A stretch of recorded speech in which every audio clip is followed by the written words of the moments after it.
तर राज्यातल्या गल्लीतल्या राड्यांचा मुद्दा दिल्लीत सुद्धा गाजलाय।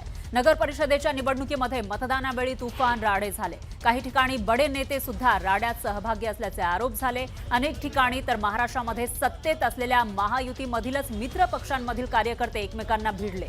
संसदेच्या हिवाळी अधिवेशनामध्ये या राड्यांवरून सुप्रिया सुळेंनी महाराष्ट्रातील सत्ताधाऱ्यांचे भाडे काढले।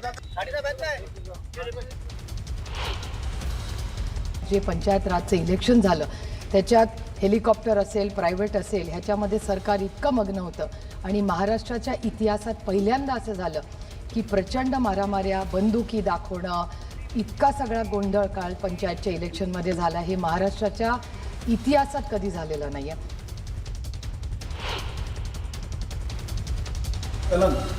म्हणजे सुनील तटकरे आहे हे आपल्या सर्वांना आज दिसलं असेल, कारण की राष्ट्रवादी पक्षासोबतच का सर्व पक्षांचे क्लॅशेस होते। BJP असेल, आज शिवसेना असेल, उद्या इतर कुठले पक्ष असतील, यांच्यासोबत आणि राष्ट्रवादी विरोधातच का क्लॅशेस होत आहेत हे मला आपल्याला या ठिकाणी सांगू शकतो। तरी सगळ्यांमध्ये एक संभ्रम निर्माण करायचं आणि जणू काही या सगळ्या गोष्टींमध्ये आपल्यावरच काही अन्याय होतोय हे भासवण्याचा प्रयत्न विकास गोपाले त्या ठिकाणी करत होते।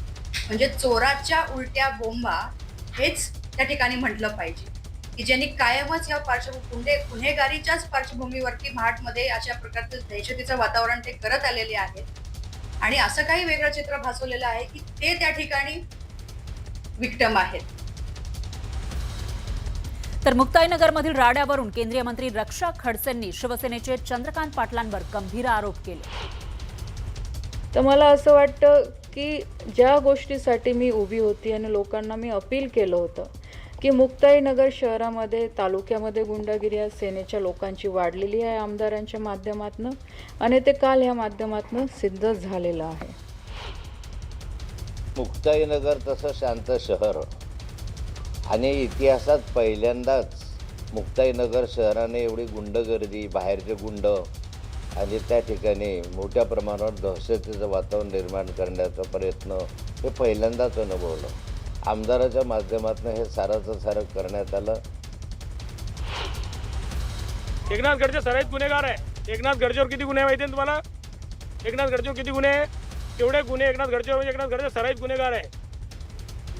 दोन गणेश 130 करोड रुपये चोरलंय हा। अशा पद्धतीमध्ये अनेक गोष्टी केलेल्या आहेत। तर निवडणुकीमध्ये झालेल्या हिंसाचारावरून ठाकरेंनी महायुतीवर निशाणा साधला।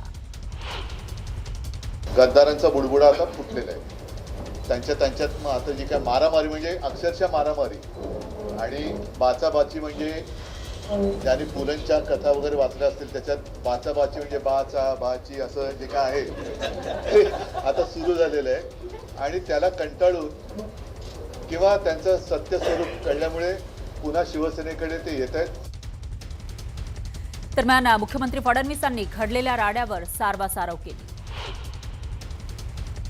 का दुक्का जगह पर तनाव हुआ, मैं नहीं कहता, लेकिन वो छोड़कर ओवरऑल कहीं पर भी तनाव नहीं दिखा। ये पीसफुली हुआ क्योंकि हमने अपने अपने केडर्स को कहा था कि भाई कहीं पर अगर हम एक दूसरे के सामने लड़ रहे हैं तब भी हम एक दूसरे के शत्रु नहीं, हम एक दूसरे के दोस्त हैं। हम लोग साथ में सरकार चलाते हैं, इसलिए इसको अलग ढंग से न लिया जाए। तो मुझे लगता है कि इस मामले में कोई किसी के मन में शंका नहीं है।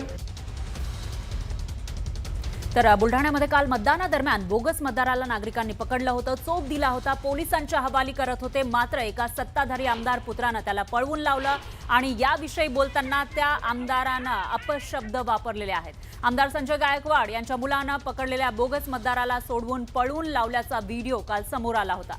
या प्रकरणामध्ये गुन्हा सुद्धा दाखल झालाय। यानंतर आमदार संजय गायकवाडांनी आपल्या मुलाची पाठराखण केली।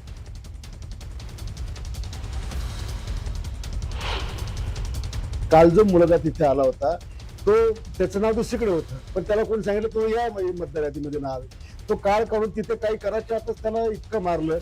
त्या मुलाला जर आतमध्ये गेल्यानंतर त्याला बोगस मतदान करताना पकडलं असतं की हे तुझं आधार कार्ड हे बोगस आहे किंवा तुझं इथं नाव नाहीये, तर ती गोष्ट वेगळी होती आणि इतरांना त्याला मारायचा काय अधिकार आहे? आता त्या ठिकाणी त्याला इतकं मारत होते आणि तेवढ्यामध्ये माझा मुलगा गेला, तो बिचारा घाबरून त्याला चिपकलं की मला वाचवा म्हणून, आणि आणखी त्याला कोणी मारत पडले म्हणतो, म्हटलं तू इथून जा, काय चुकलं त्याचं?